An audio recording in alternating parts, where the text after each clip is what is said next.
Paul, I could talk to you for hours about directing and about your life in the theater. But I do want to spend a little bit of time talking about what I think is maybe a newish thing in your life, which is your work as a political advocate. Hmm.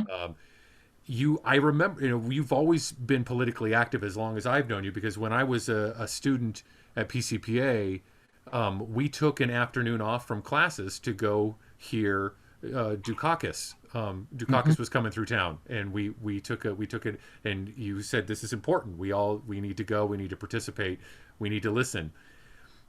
You've taken that even further now over the last few years and have become quite the political advocate and worked for Pete Buttigieg's campaign. Can you talk a little bit about what it is that how did this come into your life? How did you decide, okay, I'm a professional director and this is what I do, but I'm also going to set aside a good portion of my time to work on this? Sure. Um, well, there are kind of three things that all, sort of, converge to make this happen. One was that my distress over the 2016 election, the results of that election, was intense, and it just kept getting more and more intense the further we got into the Trump presidency. I was basically horrified and alarmed, and did what I could, in terms of making my voice heard with senators and representatives. Uh, both, one of the advantages of my career is that I could call a senator's office and say, I live in Oregon, but I've worked in your state and I've paid taxes in your state. And I know a lot of people in your state. So, anyway, but I was at the University of Oklahoma, actually at their BFA program, directing. I was directing Sense and Sensibility, the Kate Hamill adaptation, and I came back to my apartment one night. It was early January, or late January, or early February 2019. And I turned on the TV to check out Stephen Colbert, and Pete Buttigieg was on.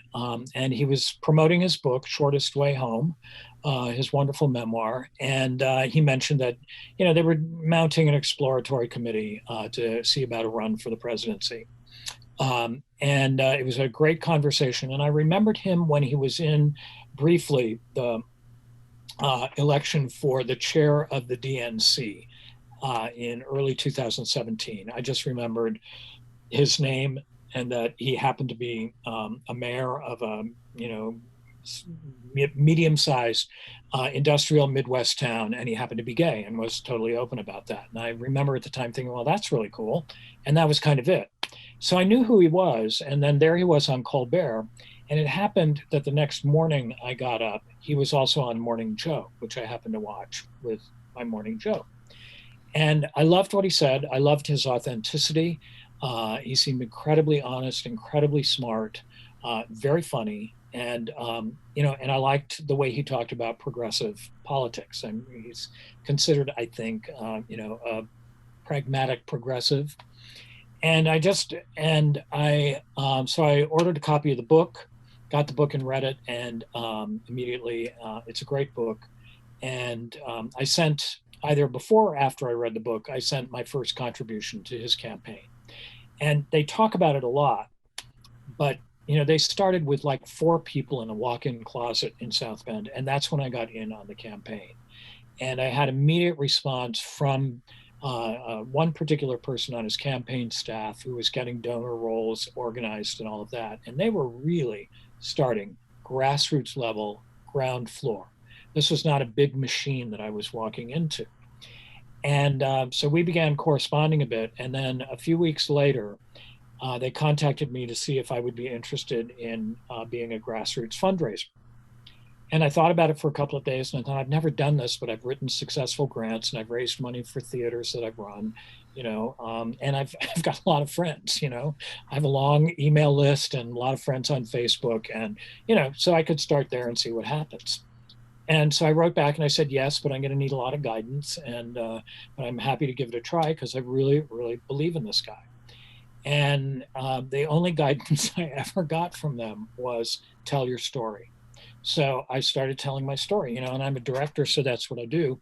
And much to my surprise, I became a top grassroots fundraiser for Pete Buttigieg. I was always within the top 20 out of 300 people that they considered active, out of 15,000 people that were grassroots fundraisers. I was often within the top 10. And it was such a meaningful experience and such a meaningful time, especially because I got in on it on the ground floor. And eventually they asked me, or I barged in actually, to his Arts Policy Advisory Committee and was working on that when Pete suspended his campaign. And then I made a lateral transfer at the invitation of the Biden campaign to move on to their Arts Policy Advisory Committee. And so continued the work there. Very different experience because I was walking into a more established political machine, but it was still a very positive experience, just a very different experience. And so I fell into it. And it was because I was so upset with the way I felt that our country was going, and so inspired by a particular person with a very specific voice. And because grassroots fundraising I could do on my computer wherever I was, whether I was home or in Oklahoma or in Knoxville, Tennessee, or in Winona, as long as I had the computer and a way of telling my story, then I could do the work that they were asking me to do. And I got to meet him several times, had dinner with him in Chicago, met him at a couple of rallies, Zoomed with him a lot. Still totally believe in him. Really happy he's the Secretary of Transportation, because I think it's, giving him a platform, but it's also giving a lot of the country who wasn't necessarily paying that close attention to him a much, broader and better look at him, because I think, he has a future, whether it's as president or whatever, he's going to be around and deserves to be. Well, yeah, it seems, Paul, that you're often involved in helping train the future, and so you got to be part of helping Pete develop, because I think you're right. I think that he really could be the future of democratic politics, and I hope so. And we can't thank you enough for the work that you did. I just have to say, I was so inspired by your work, and I was struggling so much. I felt like, from 2015 to almost 2021, I was just in a bad mood for five and a half years, and I kept saying, how do I just felt like I was living in outrage, just living in outrage constantly. And I often would look to you to, how do you at least get some of this outrage out, so it's not just like inside you in this kind of dark place. And I so admire the work that you did through that whole campaign process. And can you tell us about your book? Oh, sure. Well, thank you. Yes, I'm excited about this. Well, after it all, after his campaign ended and, several months had passed, I mean, one of the things that Pete did immediately after his campaign was he formed a political action committee called Win the Era. And the whole point of Win the Era was to find and support down ballot candidates who shared the same values and same approach. And this ranged from like city commissioners in small towns in Arizona to people running for the Senate in North Carolina, and other places.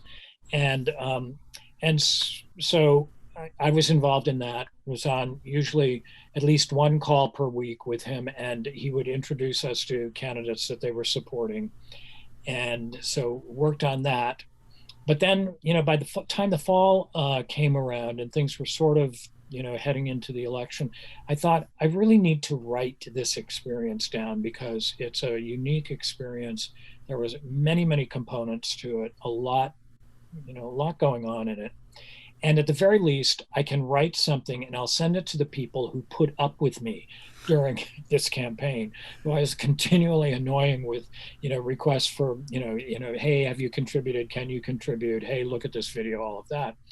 But then as I began to talk to people about, what I was doing, writing it down, several people said, you have a book here and you have a much wider audience than you may be imagining. And I began thinking about it and I thought, well, why not? So I'm now in draft 9, just finishing up my most recent edit. And I have contacts in publishing and contacts in independent publishing, and going to see which way I would like to go with that. But I have a website. You're on the website. So you can check out paulforpete.com and read about the book. And there's an excerpt from the book. But one of the things regarding the excerpt itself, but one of the things about Pete that was so galvanizing for me is that he is a trained musician. I mean, he plays the piano. He plays the piano well enough that he could play Gershwin's Rhapsody in Blue off book with a symphony orchestra in a benefit concert in South Bend. I mean, he's that good. And to hear him talk about the arts, when I asked him flat out, I said, talk to me about the value of the arts and how the arts have helped prepare you for this job you're seeking. And the first words out of his mouth, which I write about in the book and which people have heard me or read, quote from me, were, the performing arts are a communal experience that help mitigate the isolating effects of a gig economy. And I just thought, holy shit, when have I ever heard a politician be that specific and that aware of, the value of the arts? And of course, he talked about economic impact, which, so many people still don't understand, what the arts do for the economy. But then he talked about how he loved getting to play with, the wide range and the diverse range of people that, comprise an orchestra, or, he accompanied Ben Harper in a concert, the points of view that he's exposed to. And when I said, and what about, studying the arts, helps prepare you, the first word out of his mouth was repetition. Just said repetition, that kind of concentration and focus, that discipline, it just helps you, no matter what you're doing, but for this kind of work in particular. And I thought, sold.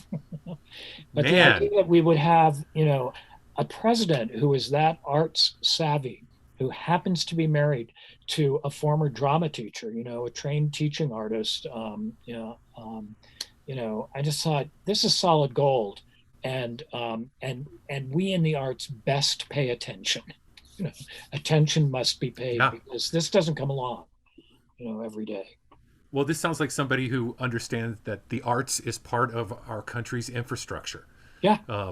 How cool is it that that's where he's going to be able to put a lot of his energy, is into shoring up this country's infrastructure. That's so incredible. Paul, that's so inspiring. We're going to put up a picture of the book here so people can see it. But will you say the full title of the book for us? Because I love the full title. Well, the full title has changed recently, but it's still Paul for Pete: Politics, Theater, Life, One Man's Adventures, or How I Became a Septuagenarian Fanboy. So, it's lengthy. But Paul for Pete is perfect. Yeah.